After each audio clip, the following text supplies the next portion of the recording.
Did King Charles spend his entire life loving the wrong woman? At 76 years old, the British monarch has just made a deeply emotional confession, one that could rewrite every notion we've held about his private life. For decades, his relationships have been dissected by the press and the public.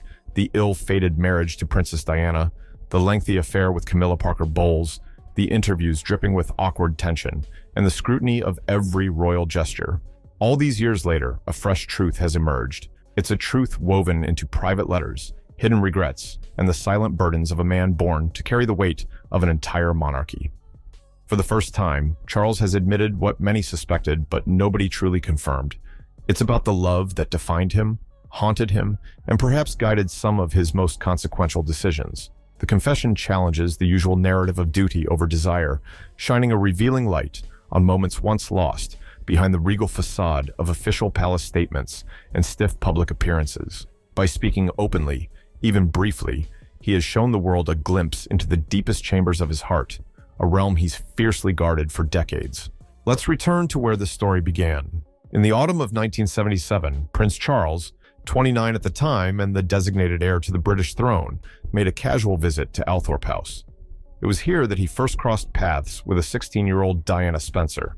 It wasn't the spark of a grand romance that would lead to a fairy tale union. In fact, Charles was at Althorp to spend time with Lady Sarah Spencer, Diana's older sister.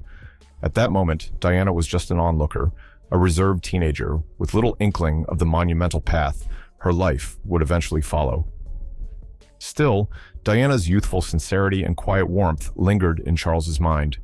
She was different from the seasoned socialites he often encountered, unpretentious, unpolished, and unaware of the complicated world she would soon enter. Charles, meanwhile, had other interests and responsibilities that took him away from Althorp. His heart, at that specific juncture, was not set on the teenage Diana. Over the next few years, Diana transformed from a shy girl into a poised young woman, whose gentle demeanor captured the attention of many. By 1980, she had come into her own, still shy, but undeniably charismatic in a way that resonated with the royal family's hopes. Charles, now in his early 30s, felt a mounting expectation from both the palace and the nation at large to find a bride. Despite his various romantic involvements, none of his previous relationships had been deemed ideal. Diana, on the other hand, carried no whiff of scandal.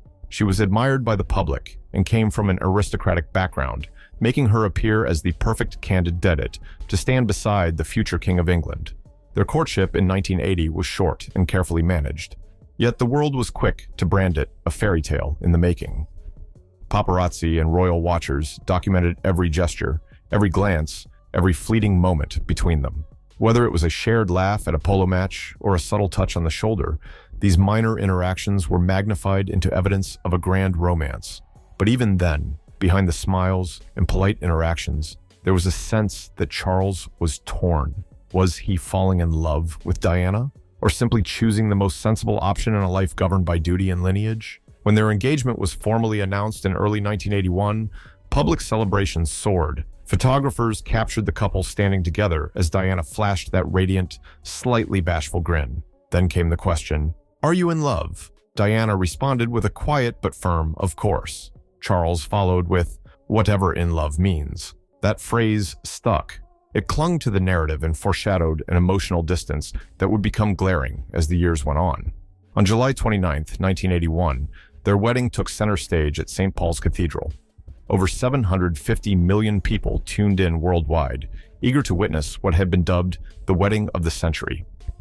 Diana's ivory silk taffeta gown, adorned with a 25-foot train, dazzled viewers. The entire procession exuded splendor, bustling streets, cheering crowds, ornate carriages. In every direction, cameras flashed to capture a fairy tale that seemed scripted by centuries of royal tradition. Yet, even on that day, subtle cracks appeared. Diana accidentally reversed Charles's names during her vows. Charles notably omitted the promise to obey, which some interpreted as progressive, and others considered a telling sign of the power dynamic between them. Observers noted that Diana looked nervous, even lonely at certain moments, while Charles appeared restrained, as though weighed down by the gravity of his responsibilities. The balcony kiss, a moment repeated endlessly in photos, appeared hesitant. Was it simply royal decorum, or did it hint at the unspoken tensions already rippling through their relationship? Not long after, the couple welcomed Prince William in June 1982. The birth of a direct heir to the throne brought significant joy and vast media attention. Standing outside St. Mary's Hospital, Diana in her bright green polka dot dress and Charles in his suit, they introduced William to the world.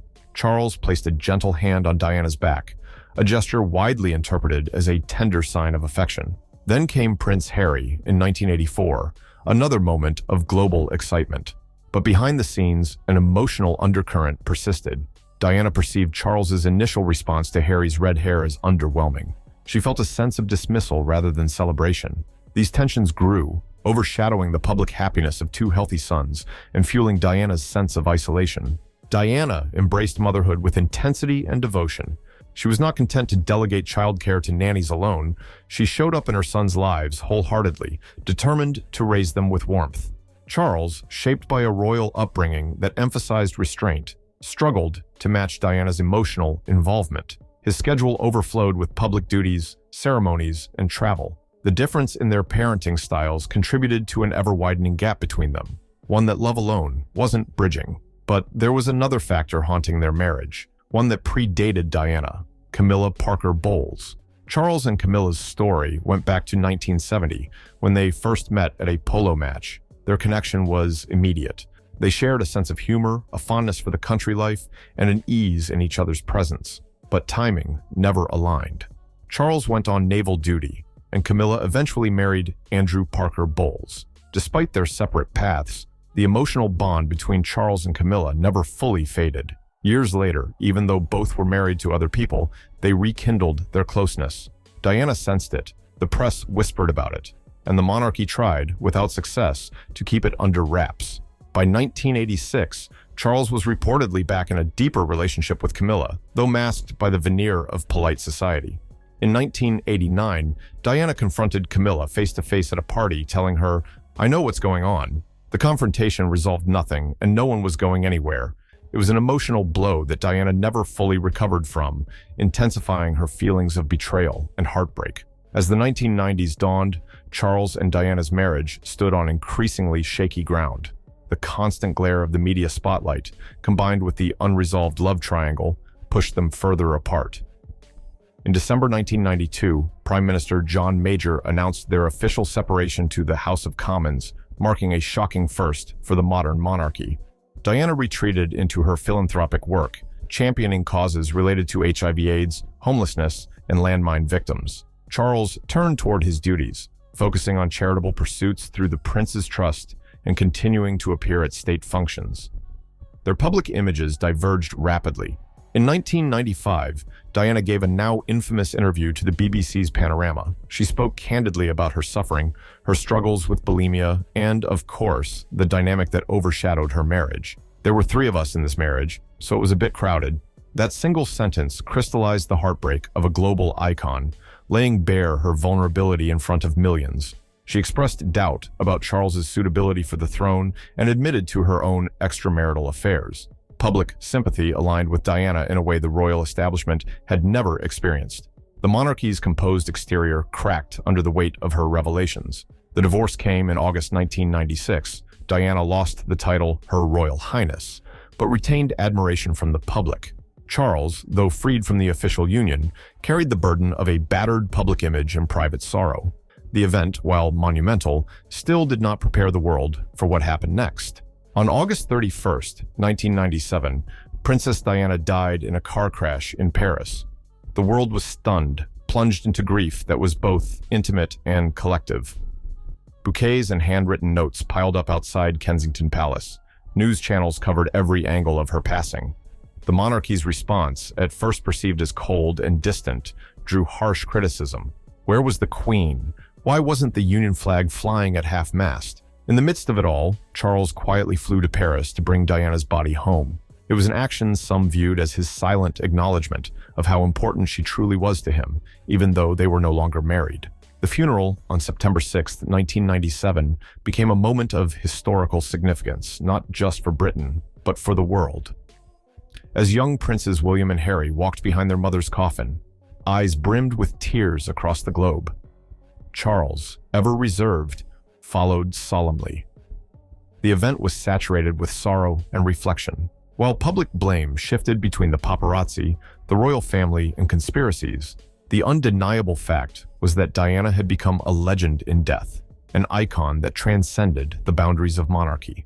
And in those tense days, Charles had to reconcile his private grief with the public's anger. Though their marriage was far from storybook perfect, his choice to personally retrieve her from Paris offered a rare, intimate glimpse into his genuine remorse. Over the ensuing years, Charles refrained from speaking extensively about Diana in public, yet those closest to him noticed subtle shifts, a nostalgic gaze when her name surfaced, a drawn expression whenever the subject of their relationship was revisited. Time moved forward.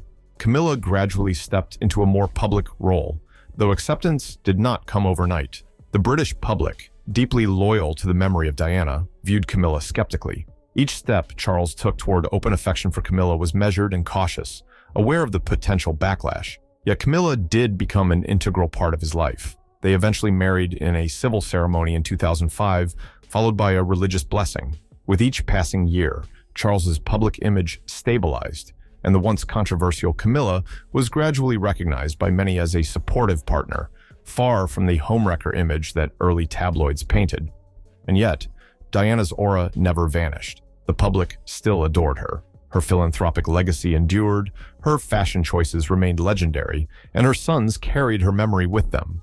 In countless interviews, William and Harry spoke of their mother's warmth, humor, and dedication to compassion, further humanizing a figure who was once simply the people's princess. Now, at 76, King Charles has revisited these events in a rare moment of vulnerability.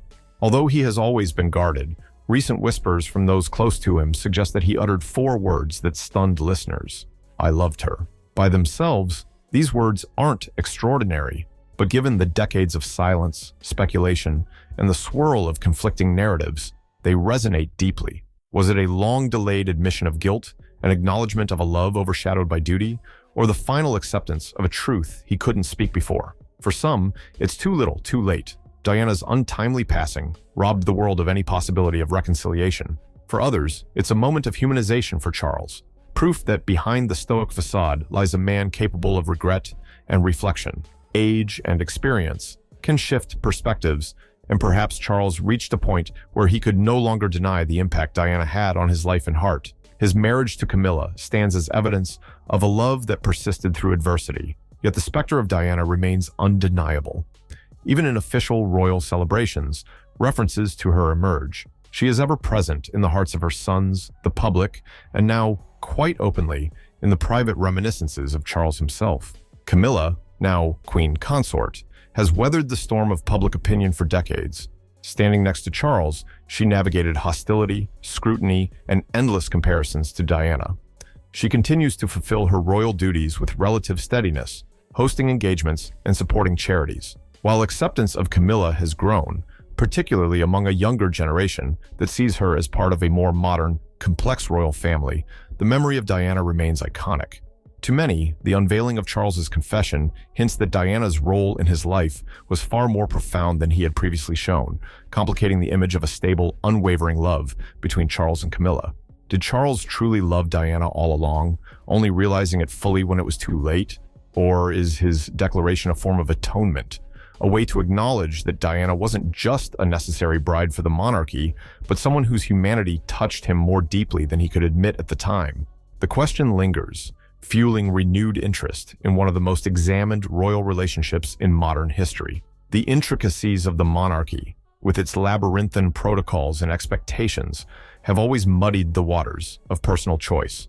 For Charles, the lines between genuine affection and royal obligation were often blurred, leaving a trail of confusion and heartbreak.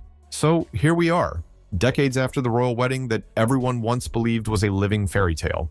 We've traversed heartbreak, scandal, tragedy, and the painful aftermath that shaped a modern monarchy in ways no one foresaw. Charles's journey, from the uncertain bachelor pressured to marry, to the grieving ex-husband left behind after Diana's death, to the man who quietly nurtured a love for Camilla, culminates in a single phrase that cracks the guarded shell he has worn for so much of his life. What do you think? Was Diana the true love of Charles's life, forever overshadowed by the demands of the crown? Or is this a case of reflection in later years, where regret and memory intertwine? Did duty and expectation strip them both of a chance at genuine happiness? Or was their union always fated to fracture under the weight of royal tradition? Share your thoughts in the comments below. Did Charles's words come too late? Is there redemption in acknowledging love after it has slipped away? Let us know your perspective on this royal confession, and be sure to like this video if you found it insightful or surprising. Remember to subscribe for more stories that delve into the human dramas behind the regal spectacle. Thank you for watching, and we'll see you in the next video.